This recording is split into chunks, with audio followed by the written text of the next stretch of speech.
আগুনের গোলায় বদলে গেল তেহরানের আকাশ। চারিদিকে শুধু হাহাকার আর ধ্বংসস্তূপের গন্ধ। যে দপ্তরে বসে দশকের পর দশক ধরে মধ্যপ্রাচ্যের চালিকা শক্তি নিয়ন্ত্রণ করেছেন আয়াতুল্লাহ আলী খামেনি, আজ সেই সদর দপ্তরের উপরে নেমে এলো ইসরায়েল ও আমেরিকার যৌথ আগুনের বৃষ্টি। কিন্তু প্রশ্ন হলো, কোথায় খামেনি? তিনি কি ধ্বংসস্তূপের নিচে চাপা পড়েছেন, নাকি আগাম খবরে আশ্রয় নিয়েছেন কোনো গোপন সুড়ঙ্গে? সারা বিশ্ব এখন এই এক রহস্যের উত্তর খুঁজছে, কেমন আছেন ইরানের সর্বোচ্চ নেতা। যখন তেহরান নীরবতায় আচ্ছন্ন, ঠিক তখনই ইসরায়েলি যুদ্ধবিমান আর মার্কিন ড্রোনগুলো ঝাঁকে ঝাঁকে হানা দেয় ইরানের হৃৎপিণ্ডে। একের পর এক বিস্ফোরণে কেঁপে ওঠে ইউনিভার্সিটি স্ট্রিট আর জমহুরি এলাকা। প্রতিটি বিস্ফোরণ যেন জানান দিচ্ছিল, এবারের লক্ষ্য কোনো সামরিক ঘাঁটি নয়, সরাসরি ইরানের সর্বোচ্চ ক্ষমতা।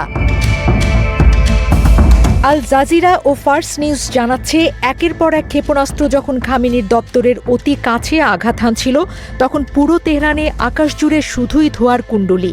প্রত্যক্ষদর্শীরা বলছেন, এমন ভয়াবহতা তারা আগে কখনো দেখেননি। দুটি পৃথক বোমা বিস্ফোরণের শব্দে মুহূর্তে স্তব্ধ হয়ে যায় পশ্চিম তেহরান। পুরো অভিযানটি ইসরায়েল ও যুক্তরাষ্ট্রের এক নজিরবিহীন সমন্বিত অপারেশন। খোদ মার্কিন কর্মকর্তারাই স্বীকার করেছেন, এই হামলা ছিল যৌথ এবং অত্যন্ত পরিকল্পিত। কিন্তু রহস্য ঘনীভূত হচ্ছে একটি জায়গাতেই, আয়াতুল্লাহ আলী খামেনি এখন ঠিক কোথায়? রয়টার্স একজন উচ্চপদস্থ ইরানি কর্মকর্তার উদ্ধৃতি দিয়ে জানিয়েছে, হামলার কয়েক মুহূর্ত আগে বা পরেই তাকে অতি গোপনীয় কোনো সুরক্ষিত বাংকারে সরিয়ে নেওয়া হয়েছে।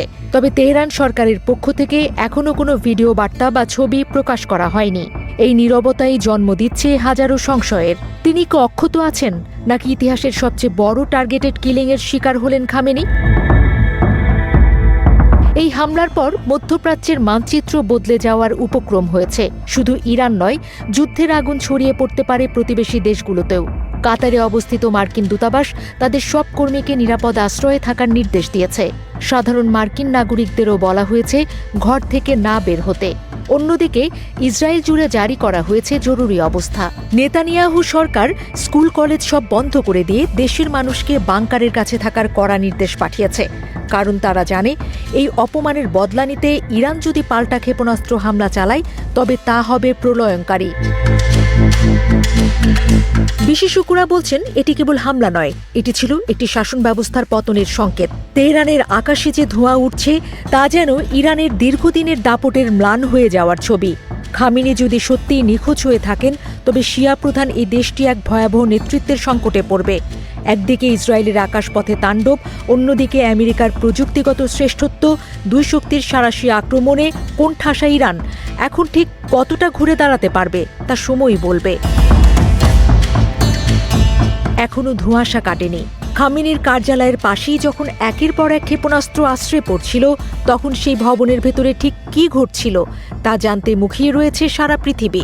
কোনো পক্ষই নিশ্চিত করে বলতে পারছে না তিনি জীবিত না মৃত। কিন্তু একটি বিষয় স্পষ্ট, আজকের এই রাতটি মধ্যপ্রাচ্যের ইতিহাসে চিরকাল এক কালো অধ্যায় হয়ে থাকবে।